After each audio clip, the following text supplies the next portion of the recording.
Assalamualaikum dan salam Malaysia Madani, kembali membicarakan 5 berita pilihan dalam Berita 5 at 5. Ketua UMNO Bahagian Shah Alam, Datuk Azhari Syahari mengkritik PAS kerana mengibaratkan mereka sebagai tiada modal kerana kerap menggunakan elemen agama untuk kepentingan politik.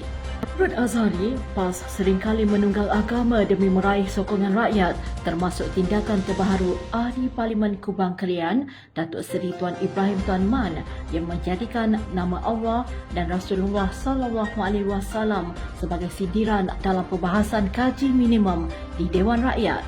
Azhari menegaskan bahawa PAS sewajarnya lebih matang dan profesional dalam membahaskan isu rakyat. Terdahulu, bekas naib Presiden PAS, Nakai Ahmad, dalam satu hantaran di Facebooknya mempersoalkan sesetengah pihak yang terus menunggang nama Rasulullah SAW. Meskipun beliau tidak menyebut secara jelas, ia dipercayai merujuk kepada pemimpin yang menggunakan Nabi sebagai dalil dalam menyentuh sesuatu isu. Pengarah Jabatan Pilihan Raya UMNO Negeri Sabah, Jeffrey Nur Mohamed, telah mengadakan sesi libat urus dengan jalinan rakyat di Pusat Daerah Mengundi, Tanjung Aru. Temuan tersebut bertujuan memperkukuhkan perancangan strategik untuk menyantuni rakyat dan meraih sokongan pengundi. Jeffrey menegaskan pentingnya setiap ahli UMNO memahami keperluan masyarakat serta bertindak balas dengan cepat melalui program seperti kunjungan rumah dan pengagihan bantuan.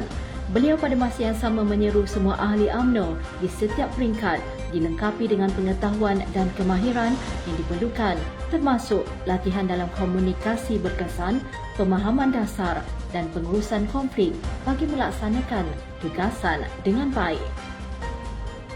Beliau menyokong penyelarasan ini untuk kelestarian keluangan negara, namun menegaskan agar kajian teliti perlu dilakukan dengan lebih baik, terutamanya berkenaan kesannya kepada golongan T15, istilah baharu yang digunakan kerajaan. Beliau yang juga pengurusi Badan Hubungan UMNO Negeri Sembilan berharap agar pengkelasan tingkat ekonomi rakyat akan diambil kira dari semua faktor dan tidak hanya bergantung kepada pendapatan isi rumah semata-mata. Sebelum ini, rakyat sudah terbiasa dengan istilah B40, M40, T20 dan kini istilah T15 ini adalah satu istilah yang baharu digunakan oleh pihak kerajaan. Terdahulu, respon awal daripada Menteri Ekonomi ada menyebut bahawa pengkelasan kategori T15 ini sedang diperhalusi bagi memastikan penyasaran subsidi kerajaan adil kepada semua pihak. Jalaluddin juga meminta kerajaan mengkaji kaedah pelaksanaan rasionalisasi subsidi RON 95 dengan berhati-hati bagi mengelakkan kesan domino effect terhadap harga barang dan perkhidmatan. Dari Undang-Undang dan Reformasi Institusi, Datuk Seri Azalina Othman Said menegaskan bahawa kerajaan sangat komited melaksanakan agenda reformasi institusi bagi memastikan hak rakyat Malaysia terpelihara. Dari Undang-Undang dan Reformasi Institusi, Datuk Seri Azalina Othman Said menegaskan bahawa kerajaan sangat komited melaksanakan agenda reformasi institusi bagi memastikan hak rakyat Malaysia terpelihara.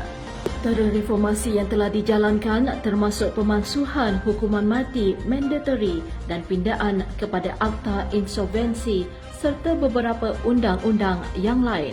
Azalina turut menyatakan bahawa pada tahun 2025, kerajaan akan menekankan penggunaan kecerdasan buatan AI dalam sektor perundangan serta memfokuskan kepada pindaan undang-undang keselamatan dalam talian dan isu cyberbullying.